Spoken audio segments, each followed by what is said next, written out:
주님, 더 수고하실 것 없습니다. 저는 주님을 내 집에 모셔드릴 만한 자격이 없습니다. 그래서 내가 주님께로 나아올 엄두도 못 냈습니다. 그저 말씀만 하셔서 내 종을 낫게 해주십시오. 내가 너희에게 말한다. 나는 이스라엘 사람 가운데서는 아직 이런 믿음을 본 일이 없다. 아멘.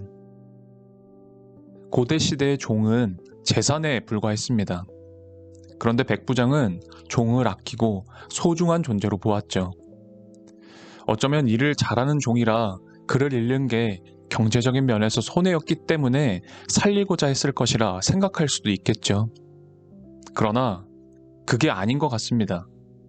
백부장이 죽어가는 종을 살리기 위해 예수님에게 보낸 사람이 다름 아닌 유대인의 장로들이었죠.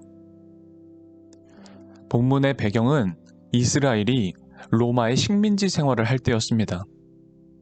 점령당한 유대인과 로마군의 지휘관 백부장은 물과 기름처럼 어울릴 수 없는 사이였습니다.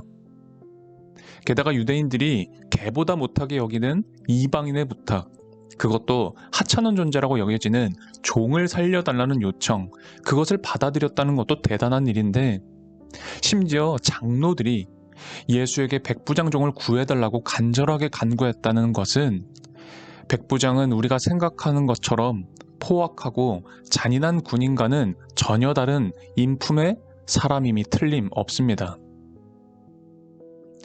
백부장은 로마 식민지의 유대인들을 핍박하지 않고 사랑했습니다. 뿐만 아니라 유대인들이 종교 생활을 제대로 할 수 있도록 회당까지 주어주었죠. 백부장의 사람 됨됨이를 파악하신 예수님은 그의 부탁을 들어주기 위해 멀지 않은 그의 집으로 향하십니다. 이 소식을 전해 들은 백부장은 바로 친구들을 보내서 다음과 같이 말합니다. 주님, 더 수고하실 것 없습니다. 그저 말씀만 하셔서 내 종을 낫게 해주십시오. 백부장은 예수님이 자신의 집에 오시는 것을 극구 사양합니다. 백부장은 자신은 예수님을 감히 대할 자격조차 없는 비천한 자라고 여겼죠. 그리고 그저 말씀만 하셔서 종을 낫게 해달라는 놀라운 고백을 합니다. 유대인이 아닌 이방인 백부장의 입에서 나온 주님을 향한 놀라운 믿음의 고백입니다. 그는 주님을 죽어가는 병자를 말씀만으로도 치유할 수 있는 분으로 예수님을 믿었고 있었던 것이죠. 믿음은 들음에서 시작합니다.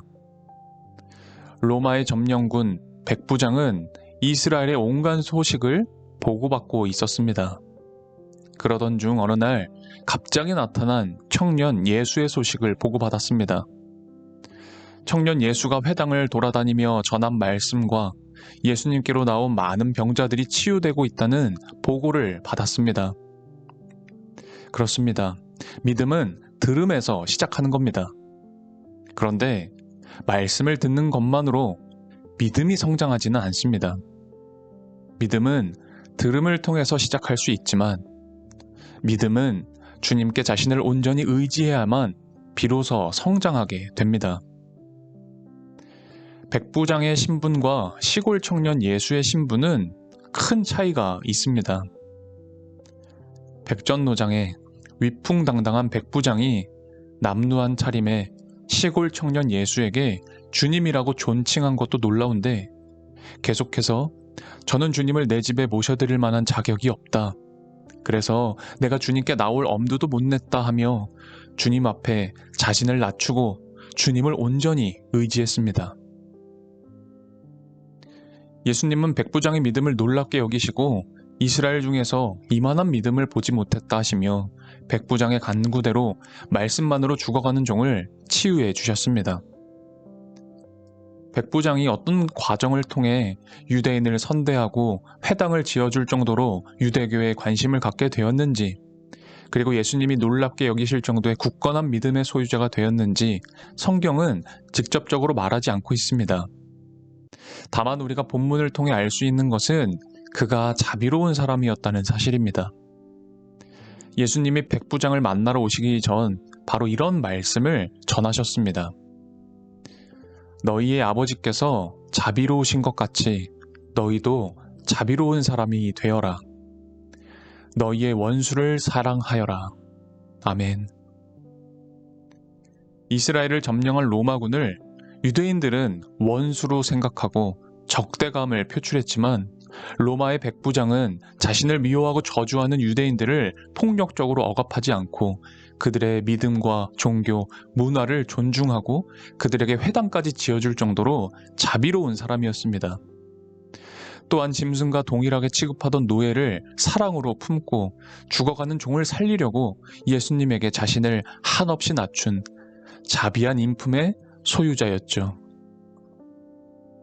백부장을 통해 우리가 다시 한번 깨닫게 되는 점은 하나님의 자비하심이 믿음의 바탕이 될 때만 온전한 믿음의 소유자가 된다는 사실입니다.